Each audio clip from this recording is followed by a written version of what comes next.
Hello everyone, my name is Stanley Culpepper. I'm a weed scientist with the University of Georgia, and it's certainly a pleasure to be here today to discuss with you forming that perfect bed and how it influences water movement, fertilizer movement, and fumigation.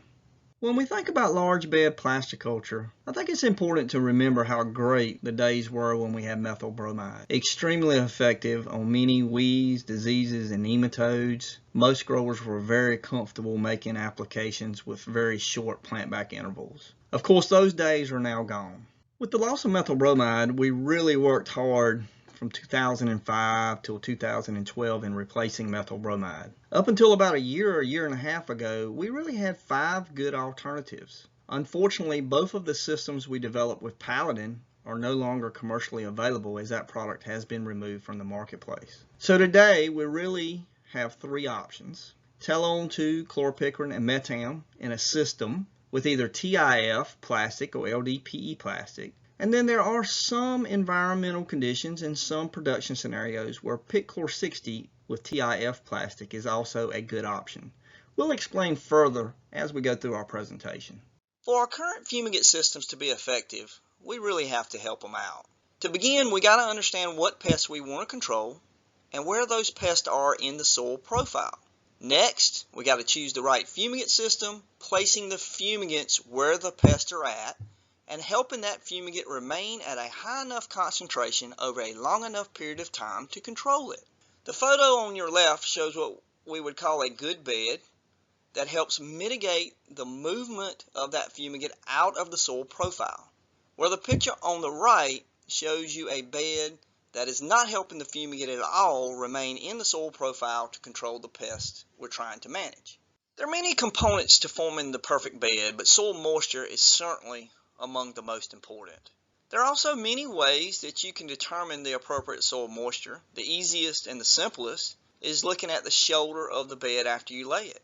If that shoulder is falling off into the sides, that's telling you directly we're not going to keep the fumigate system in the soil profile, and it's also going to challenge both water and fertilizer movement across the bed over time. In addition to understanding the influence of moisture on that perfect bed, if we have the ability to remove the trash and as many clods as possible, this would improve not only bed formation but also improve the movement of the fumigate through the soil profile. For those who are blessed enough to have flat, smooth fields, this would also be beneficial to laying a very firm and consistent bed. I often get asked, how do I know when I've achieved the perfect bed? Mr. Paul Sumner, our ag engineer, worked to address this question for many years. And after conducting a lot of research, he came up with a very simple answer. In general, a 150-pound person needs to sink 1/2 to 1 inch to be forming the perfect bed to facilitate fumigate movement throughout the soil profile, as well as water and fertilizer movement once we start drip irrigating. So if you formed a bed, you step on top of it, and you're 150 pounds and you're sinking 3 to 4 inches, we need to consider trying to improve the firmness of that bed. What are some opportunities to do that? Number 1, consider double pressing. Here's an example of the first operation followed by the second operation. Both have pans. A second opportunity, you can take pan 1, make it a 34 by say 10 inch pan, and then you can follow with a second pan, say 32 inch by 8 inch pan, and compress that bed and make it more firm. Of course, they're just examples. You would have to develop the bed shape and size that you want. If double pressing or manipulating the size of the pan doesn't achieve your goal, there is one approach we actually use to conduct our research. Keep in mind, I don't have a 3-row rig. The pictures I'm showing you are from grower studies and grower cooperation. I've got a small 1-row unit, not very heavy. Sometimes I have to throw a mound up, depending on the soil texture, to form that ideal bed. So this is also an option for you if you're struggling to form the bed. This will help a lot fill the middle of the pan. Now I do want to point out, I didn't think a grower could make a bed too firm, but we actually had a grower make a bed that I stepped on and I didn't sink at all. So don't take it too far. Again, that ideal bed is one that a 150-pound person will sink 1/2 to 1 inch after you've concluded the bed formation. Let's take a minute and actually walk through how we're applying the fumigates in the various systems. With the UGA three-way, we have the Telon, then we follow with the chloropicrin, and then we follow with the methyl. Of course, the Telon is for nematodes. We generally like to apply that quite deep. Here's an example of us using a Yetta rig applying the Telon 12 to 14 inches deep. Make sure you don't apply Telon when the soil is too wet.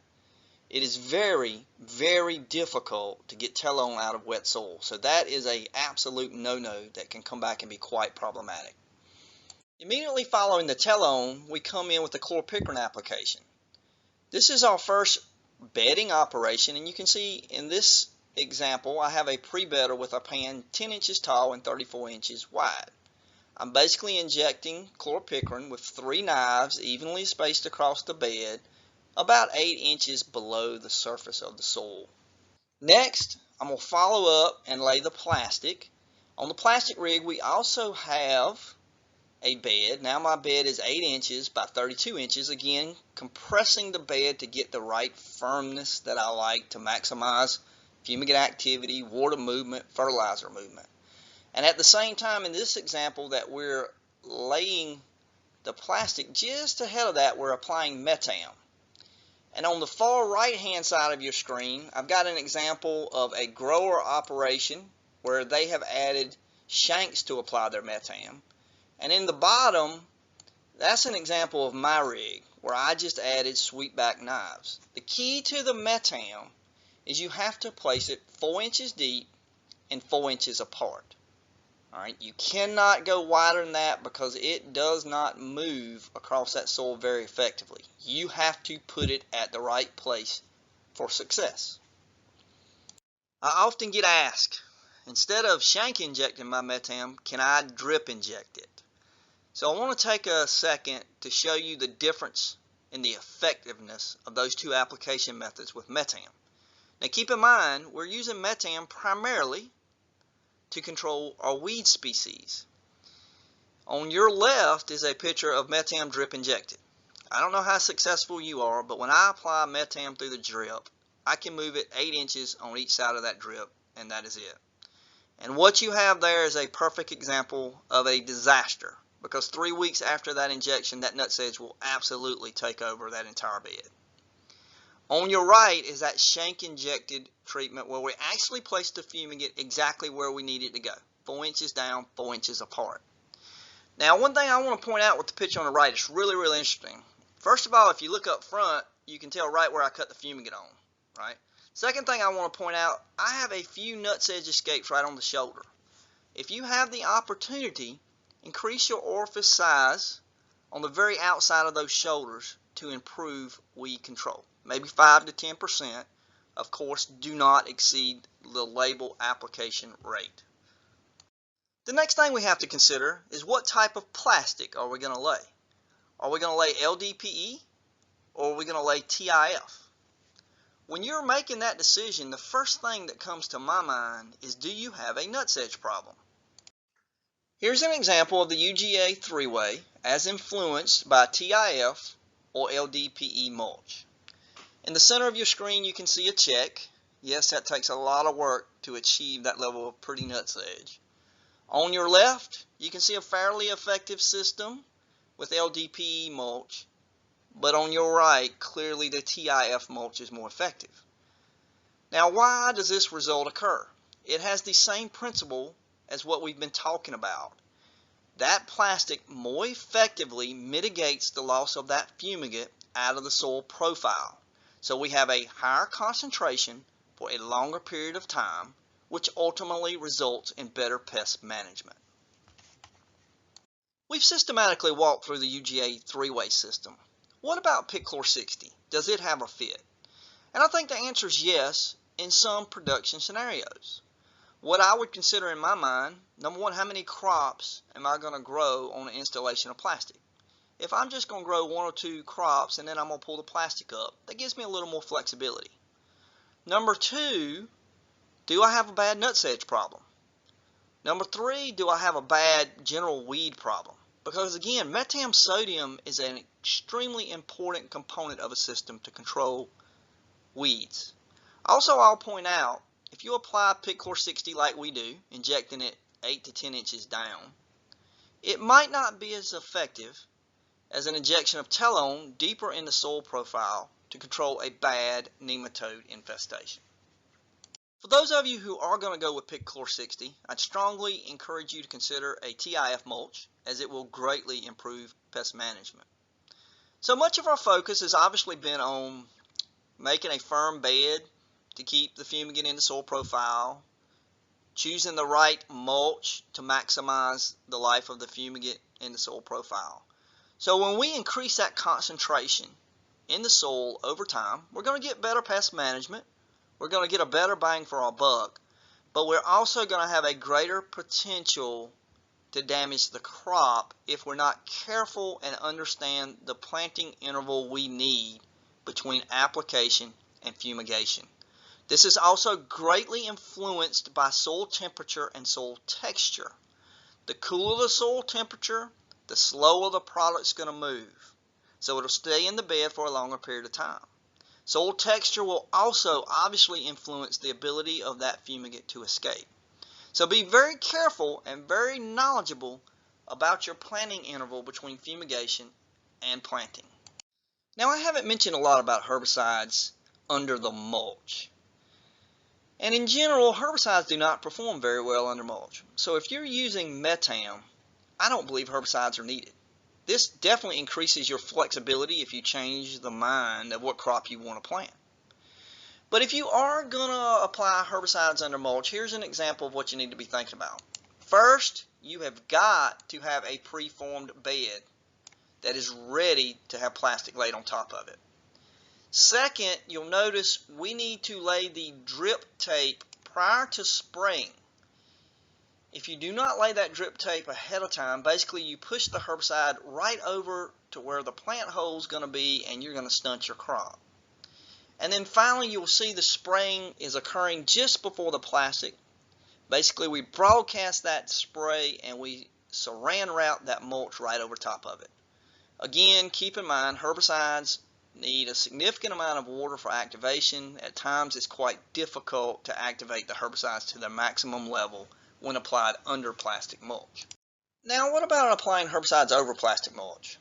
Let's say we're preparing for a second crop planting, or maybe we had some nutsedge escape our fumigation and we need to go out and make an application of Roundup.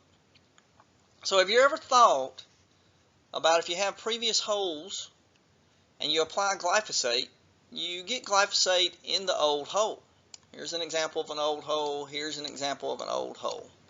Then when you irrigate to wash the plastic off, that rainfall washes more Roundup into that plant hole.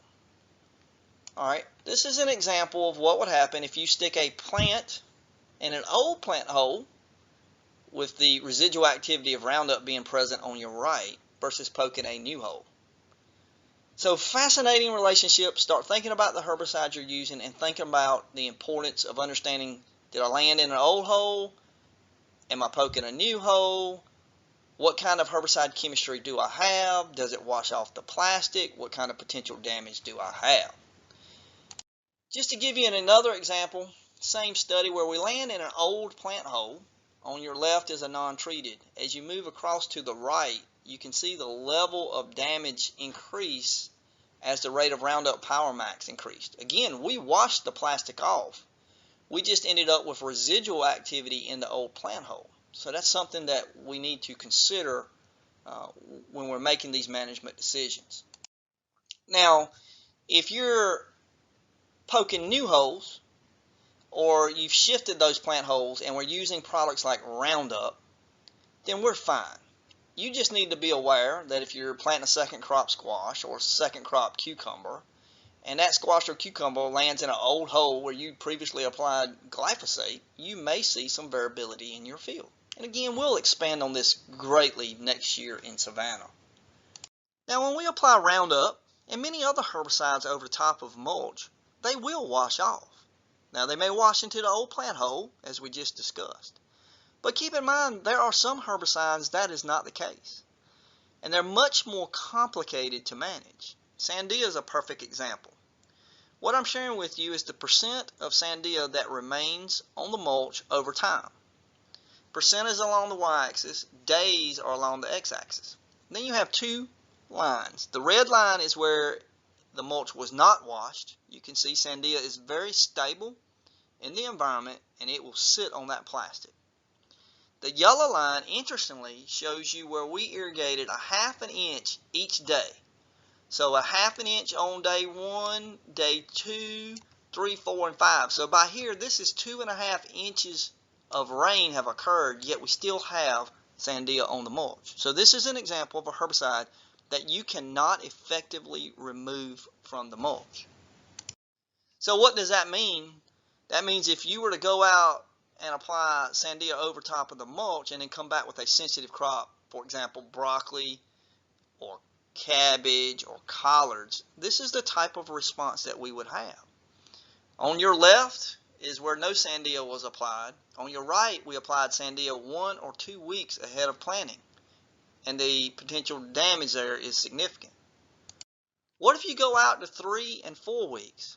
By 3 weeks, we had over 11 inches of rain, yet we still had significant damage. So my point to you is if you're applying a herbicide over top of plastic, you need to understand the relationship of that herbicide with the plastic you're using, and also you need to understand the crop sensitivity to that herbicide that you're applying.